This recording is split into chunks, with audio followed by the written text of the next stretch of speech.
नमस्कार मित्रांनो, स्वागत आहे तुमचं माझ्या नवीन व्हिडिओमध्ये. तर आज आपण चाललो आहोत नवीन लोकेशनला. तुम्हाला समजेलच थोड्या वेळाने आपण कुठे चाललो आहे ते. हा ब्लॉग खूप महिन्यानंतर आला असेल, कारण का जॉब चेंज झाल्यामुळे कामाचा लोड आणि कामाचा टायमिंग वेगळा झालेला आहे. तुम्हाला समजलंच असेल आता आपण कुठे आहेत, कर्जतला. तर मी तुम्हाला सांगतो आता.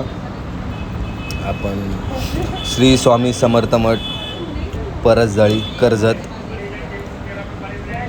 आता आपण आलो आहोत मेन रोडला. थोड्याच वेळात आपण आपल्या लोकेशनला पोचूया. खूप छान वातावरण आहे. ऊन खूप आहे पण वातावरण छान आहे. भाई असं वाटतंय तो समोरचा डोंगर दिसतोय तिथे जाऊन खाली मस्त बसावं. तर आपण आलो श्री स्वामी समर्थ मठ.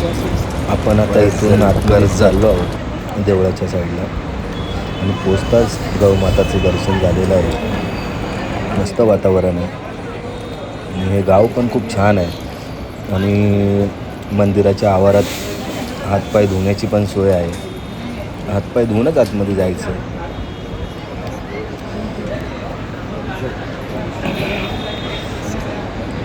आणि आतमध्ये आल्याच्या नंतर मन एवढं प्रसन्न होतं, एकदम शांत वातावरण. आणि आपण बघू शकता आतमध्ये आल्यावर स्वामींची भव्य अशी मूर्ती आहे. त्याला बघून मन एवढं प्रसन्न होतं. आता आपण मंदिराच्या आतमध्ये प्रवेश करूया. आणि तुम्ही बघू शकता खूप जण आपापले फॅमिली घेऊन मंदिरात दर्शन करण्यासाठी येतात. खूप मस्त मंदिर आहे.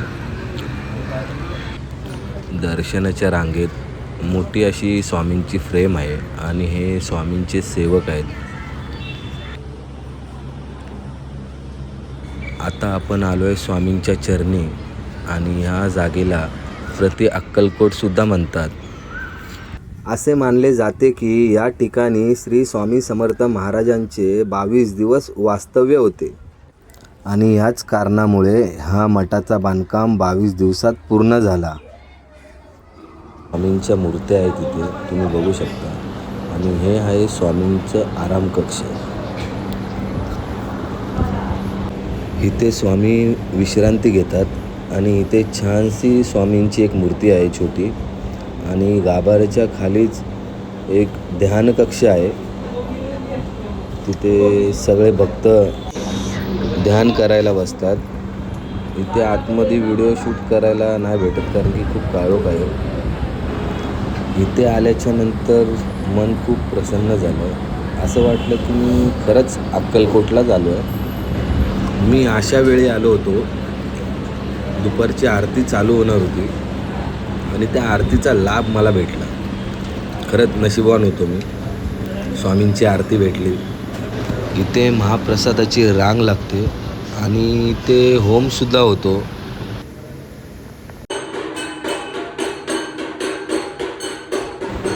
आरती होताच नैवेद्य दाखवला जातो. त्यानंतर भाविकांनासुद्धा महाप्रसाद असतो.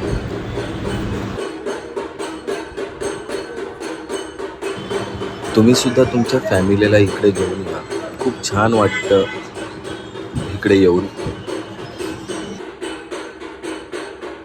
एकदम वाजत गाजत स्वामींना नैवेद्य घेऊन येतात. चला आता आपण पण महाप्रसादाचा लाभ घेऊया.